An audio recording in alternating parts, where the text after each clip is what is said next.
Good morning, friends.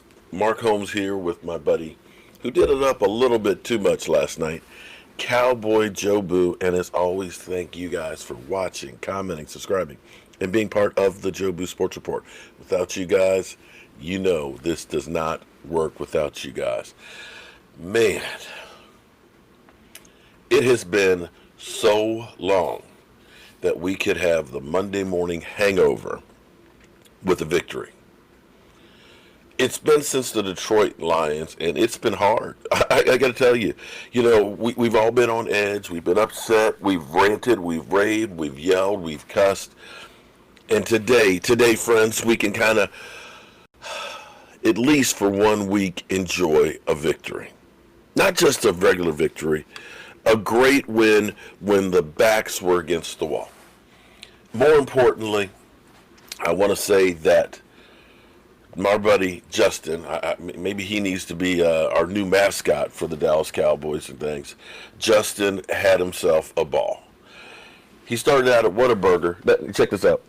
He ended up getting this. The lady, of course, I'm going to steal this one. The lady at Whataburger let him have the number 4. I wanted to share with you some of the pictures of Justin here. I've been to that spot many, many times, and I miss the triplets. Justin lived it up. Justin there, boom. I've been on that spot too. And actually, Justin, we have a stone that's real close to that too. I should have let you know that it was over there at the kettle. Look at that. All of this was made possible by you guys. All of us getting together. Look at that. Mr. Cowboy, Bob Lilly. All of this was made possible because of you guys. Because we all got together to do something great. Oh, wow. I'm sitting here and I didn't. Sorry, Bob. Didn't get open for business here. Sorry, football guys. That is the power of working together. We're stronger together than apart. And that was made completely evident yesterday. For once, the Dallas Cowboys put together a complete team effort. Last year, we saw our defense that was playing really good in the first half of the season. The offense wasn't quite there. This year, we've seen our team start out good in the first quarter with the offense, but the defense wasn't really there. We've seen times that we've had Zeke Elliott having really good games, and then the passing game's not there. We've seen games where the passing game has been there, but not Zeke Elliott there. We've seen a lot of games that the special teams had never been there. But together, the Dallas Cowboys, together, playing as a team with a single focus, showed up and showed what they're capable of doing. So my question to you is, after seeing that game put together, and that wasn't just the players, I've got to put the coaches out there as well, because it's the coach's job to put players in positions to succeed. You can have the best players in the world, but if you don't have the coaching to back it up, it has to be everything coming together. You can have 10 players doing the right thing on a play and one person doing the wrong thing, and they will fail. One holding call, fail. One guy who does not have his pass rush assignment right leaves a hole, the quarterback runs down the field for a touchdown. One player, one person, one coach not getting it right leads to failure. Yesterday, the Dallas Cowboys, 28 points in the first half. 44 points, most points they've scored in 5 years, I think it is. The defense, bottling up Todd Gurley, who said, I ain't worried about the Cowboys. We going to the playoffs. Jared Goff, who got $30 million a year, number one draft pick, looking like a straight up scrub because the team showed up together. My question to you is, are you encouraged that you saw this team like this and see the potential? Are you pissed off that you haven't seen this team playing like this all year? Or do you feel that this was just a fluke? Or is this the team getting it together and about to peak at the right time? If this team, this Dallas Cowboy team, shows up and plays like they did yesterday, playing mostly mistake-free football with passion and with heart, then they could be dangerous. The difference for offense for me is the coaching made a major difference in this game. Because, and I can't wait to go back and watch it. I may watch it while I'm working in the workshop. I've got some cabinets I've got to finish working on today. But I can remember it wasn't the typical Dallas Cowboy gameplay. First of all, we kicked off, which is great because I always love it when we kick off, put the defense out there first, and hopefully they get a 3 and out, and you start out with great field position. We still end up having bad field position quite a few times. I mean, we went for, and this is what's amazing, we went on a 90-yard drive and then followed it up with a 97-yard drive. Drives that long are difficult in the NFL. But because of our special teams, we keep getting put back. When you looked at the Rams, their first whack at the ball was on the 40-yard line because we kicked the ball out of bounds.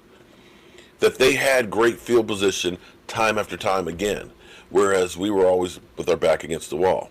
We got to do better than that with the special teams, but you know, right now we're not going to kill them today. But this team, when they came out, it wasn't just 3 yards in a cloud of dust up the middle. You saw the Dallas Cowboys come out with a sense of urgency and a basically we got nothing to lose mentality. You saw them moving the pocket, rolling Dak Prescott out, not once, quite a few times in that game, moving him out because Dak Prescott is one of the best quarterbacks when you get him outside of the pocket throwing the football. And when you have a defense that's so concerned about stopping Zeke Elliott in the middle, you guys, I know I sound repetitive. I know I sound repetitive because I've said it all season. I said it last season, but it's the truth. If teams are putting 8 men in the box to stop Zeke Elliott and you're still trying to run into that brick wall, you're not going to be successful that often. But if you use that brick wall, you use the fact that they're all tied up there in the middle, and you fake it to Zeke Elliott going there, and you quarterback on a naked bootleg outside, generally speaking, it's going to be wide open in here where he has the opportunity. Or he puts the cornerback on an island. Either he's going to come up and meet the quarterback and leave the receiver wide open, or he's going to stay with the receiver and the quarterback can run. You saw the Dallas Cowboys, although everybody, started saying, bench Dak, bench Dak. He's missing players, even though he's got a finger that's sprained, trying to throw the ball. They went deep to Michael Gallup early. What those things did, and I applaud the coaching staff, what those things did was it kept the threat there. It means we have to cover Michael Gallup. We got to worry about Amari Cooper. We got to worry about Zeke Elliott. And then you throw a Tony Pollard and an Austin in there.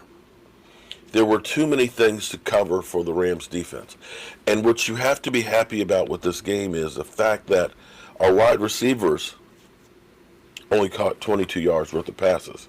You don't want to be happy that that's it.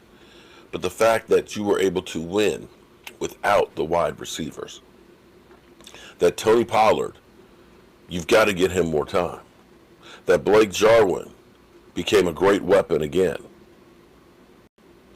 That Awuzie excuse me, Jordan Lewis comes up big again in the game. Guys that people have been touting and saying we need to play these guys. They got more time and they played significant for your team. That's the influx of young talent.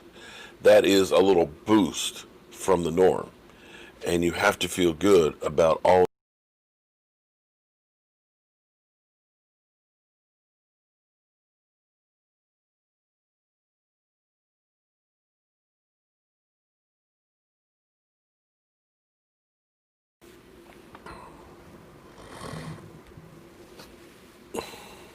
Sorry. The camera, I think, had a little boo-boo there, and it kind of cut for a second. But all of these things that you saw from the team, seeing Sean Lee stepping up, getting an interception and a sack, the first time in his career that he's got both, were game changers. Seeing that intensity. We can enjoy this today, but now it comes down to what we've been pointing to for weeks. The 22nd. The Eagles versus the Cowboys. Now, you know, one of the things I talk about are the cockroaches. I don't have a problem with somebody coming in here and pounding the chest and talking to teams. People are always like, he's going to block you, he's going to block you. I will block you if you're going to come in and just be a cussing machine and do personal attacks.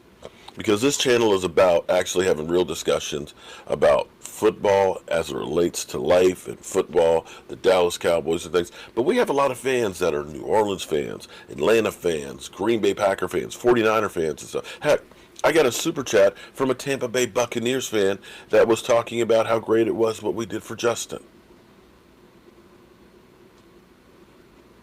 I don't mind people coming in here and talking about their team and trolling. But here's the thing. Don't be a cockroach that only comes out when it's dark and it's safe. Because I had so many of these eagle cockroaches, and you know you're a cockroach when you only show up for the fair weather. And I have a problem with people that only show up when things are good. And that's for Cowboy fans too. If you're going to be a real fan, be there for the good times and bad. Be there, win, lose, or draw. So all you Eagle cockroaches who were pounding your chest because walking to them, Wentz was clutch again against the Washington Redskins, and they're like, "Ooh, walking to them, Wentz." They pulled out another victory. That were in here because they thought for sure that the Dallas Cowboys were going to lose, talking smack for the first 5 minutes. And then disappeared? If you're gonna talk the talk, walk the walk. That's why I respect Philly 500 so much. He can get the shit kicked out of him by my Cowboys, and he'll still show up the next day. You guys should take a lesson from that guy. Hate week. It's on, and we definitely have something to play for. I'm Mark Holmes, and I hope you guys enjoyed today. I'll see you soon.